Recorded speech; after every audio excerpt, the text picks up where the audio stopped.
Hello students, welcome to my channel. So आज शुरू करते हैं हम अपनी फर्स्ट वीडियो को। And the first video is microeconomics versus macroeconomics. ठीक है, तो आज हम बहुत ही इजी पॉइंट्स करेंगे माइक्रो वर्सेस मैक्रो इकोनॉमिक्स में। बहुत इजी हैं ये, और 7 पॉइंट्स ऐसे हैं जो आपको बहुत इजीली याद हो जाएंगे। ठीक है, सो फर्स्टली क्या है आपका माइक्रो इकोनॉमिक्स। आपका कौन से वर्ड से निकला है? Micro economics is derive from a Greek word macros which means small. ठीक है, जो माइक्रो का मतलब क्या होता है? स्मॉल होता है। ठीक है, एंड जो आपका मैक्रो इकोनॉमिक्स है वो किस वर्ड से डिराइव हुआ है? मैक्रोस से डिराइव हुआ है, और उसका मतलब क्या होता है? लार्ज। ठीक है, micro means small and macro means large. ठीक है, तो माइक्रो इकोनॉमिक्स को मैं आपको सबसे पहले शॉर्ट फॉर्म में बता देती हूँ कि होता क्या है। माइक्रो इकोनॉमिक्स में हम उन एक्टिविटीज़ को स्टडी करते हैं जो बहुत ज़्यादा छोटे लेवल पर होती हैं। ठीक है, स्मॉल नाम से पता चल रहा है, माइक्रो का मतलब होता है स्मॉल। तो हम माइक्रो इकोनॉमिक्स में उन एक्टिविटीज़ को स्टडी करते हैं जो क्या है, बहुत स्मॉल लेवल पे, जैसे फैक्ट्री होगी छोटे लेवल पे, या फिर कोई इंडिविजुअल हो गया, कोई हाउस होल्ड हो गया। जब भी हम किसी इकोनॉमिक एक्टिविटी को छोटे लेवल पर स्टडी करते हैं तो उसको हम कहते हैं micro economics. And macro economics में क्या होता है? जब भी हम किसी भी एक्टिविटी को बहुत बड़े लेवल पे स्टडी करते हैं। फॉर एग्जांपल अगर आप ले लो, अगर हम स्टडी कर रहे हैं कि आपकी किसी भी चीज़ की डिमांड एक एरिया में कितनी है। ठीक है, फॉर एग्जांपल ले लो आपकी कोई सोप की डिमांड कोई छोटे से एरिया में कितनी है, या छोटी सी फैक्ट्री में कितनी है, या छोटी सी कोई भी कॉलोनी में कितनी है, तो वो किस में आएगा? आपका माइक्रो इकोनॉमिक्स के अंदर आएगा। ठीक है, और अगर हम देखते हैं कि आपकी सोप की डिमांड पूरी की पूरी कंट्री के अंदर कितनी है। ठीक है, जब हम पूरी की पूरी कंट्री के अंदर देख रहे हैं, बड़े लेवल पर स्टडी कर रहे हैं, तो उसको हम क्या कहेंगे? मैक्रो इकोनॉमिक्स कहेंगे। ठीक है, सो सेकेंड पॉइंट क्या है? It studies economic activities at a level of individual. क्योंकि ये छोटे लेवल पर है तो ये क्या करता है? इंडिविजुअल लेवल पर स्टडी करता है। और मैक्रो इकोनॉमिक्स में क्या होता है? ये क्या करते हैं? इकोनॉमिक एक्टिविटीज को किस लेवल पर स्टडी करते हैं? इकॉनमी, मतलब पूरी की पूरी कंट्री के लेवल पर स्टडी करते हैं। नेक्स्ट क्या आता है? आपके माइक्रो इकोनॉमिक्स के कौन कौन से कंपोनेंट्स होते हैं? माइक्रो इकोनॉमिक्स में आपके कंपोनेंट्स होते हैं सिंपल, किसी भी चीज़ की डिमांड कितनी है, या फिर किसी भी चीज़ की सप्लाई कितनी है। मतलब हम इसमें डिमांड या सप्लाई किसकी देखते हैं? किसी भी इंडिविजुअल की देखते हैं, या फिर किसी भी फैक्ट्री की, किसी भी हाउस होल्ड की, कि एक हाउस होल्ड कितनी सोप की डिमांड कर रहा है, एक हाउस होल्ड कितनी वीट की डिमांड कर रहा है, या सप्लाई कितनी हो रही है। ठीक है, और मैक्रो इकोनॉमिक्स में हम लोग एग्रीगेट देखते हैं। एग्रीगेट मतलब होता है इकट्ठा होना। ठीक है, तो मैक्रो इकोनॉमिक्स में हम एग्रीगेट डिमांड को स्टडी करते हैं कि पूरी कंट्री में सोप की कितनी डिमांड है, पूरी कंट्री में वीट की कितनी डिमांड है, पूरी कंट्री में राइस की कितनी डिमांड है।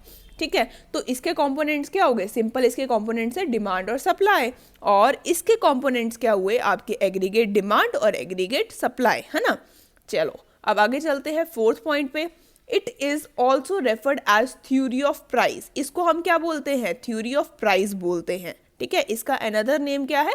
Theory of price. और इसका अनदर नेम क्या है? Theory of income and employment. ठीक है, इसको आपको याद करना पड़ेगा। ठीक है, माइक्रो इकोनॉमिक्स का क्या किससे रेफर करते हैं? माइक्रो इकोनॉमिक्स को थ्योरी ऑफ प्राइस से रेफर करते हैं, और मैक्रो इकोनॉमिक्स को हम किससे रेफर करते हैं? Theory of income and employment. अब क्या होता है? नेक्स्ट पॉइंट आता है, in microeconomics it is assumed that micro variable are constant. हम लोग एज्यूम करके चलते हैं कि माइक्रो में आपके मैक्रो वेरिएबल क्या है? कांस्टेंट है। माइक्रो के अंदर जो भी मैक्रो लेवल पे जो चीज़ें हैं वो सब हमारी क्या रहेंगी? कांस्टेंट रहेंगी। और मैक्रो में उल्टा हो जाएगा, मैक्रो में आपके जो भी माइक्रो वेरिएबल होंगे वो क्या रहेंगे? कांस्टेंट। बस आपको क्या करना है? ऑपोजिट करना है। माइक्रो में आपके मैक्रो वेरिएबल कांस्टेंट है, और मैक्रो में आपकी कौन से वेरिएबल कांस्टेंट है? Micro. Micro, macro and micro, macro और माइक्रो। ठीक है, ये बहुत इजी पॉइंट है। माइक्रो इकोनॉमिक्स में आपके मैक्रो वेरिएबल कांस्टेंट है, और मैक्रो इकोनॉमिक्स में आपके माइक्रो वाले कांस्टेंट हैं। अब क्या आता है? एग्रीगेशन। एग्रीगेशन मैंने आपको अभी पहले भी बताया था। एग्रीगेशन मतलब जब हम क्या करते हैं? किसी चीज़ को इकट्ठा करते हैं। ठीक है, अब इसमें क्या बोल रहे हैं? Limited degree of aggregation in micro economics. Micro में हम क्या कर रहे हैं? हर चीज़ छोटे लेवल पे स्टडी कर रहे हैं, तो हम यहाँ पे कुछ भी इकट्ठे में ज़्यादा नहीं पढ़ेंगे। ठीक है, यहाँ पे क्या है? लिमिटेड है एग्रीगेशन। ठीक है, क्योंकि यहाँ पर हम क्या पढ़ रहे हैं? हर चीज़ छोटे लेवल पर पढ़ रहे हैं। ठीक है, तो यहाँ पर आपकी क्या होगी? एग्रीगेशन नहीं होगी। और मैक्रो में हम क्या कर रहे हैं, बड़े लेवल पे स्टडी कर रहे हैं, ठीक है। और यहाँ पर हम हर चीज़ का क्या देखेंगे, एग्रीगेट देखेंगे कि पूरी कंट्री में एग्रीगेट डिमांड कितनी है या पूरी कंट्री में एग्रीगेट सप्लाई कितनी है, ठीक है।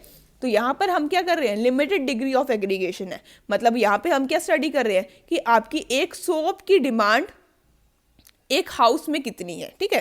तो ये क्या हो गया आपका, यहाँ पे लिमिटेड डिग्री है, यहाँ पे हम कुछ इकट्ठा थोड़ा देख रहे हैं कि पूरी कंट्री में कितनी डिमांड है सोप की, या पूरी कंट्री में किसी चिप्स की या किसी भी चीज़ की डिमांड कितनी है, ठीक है।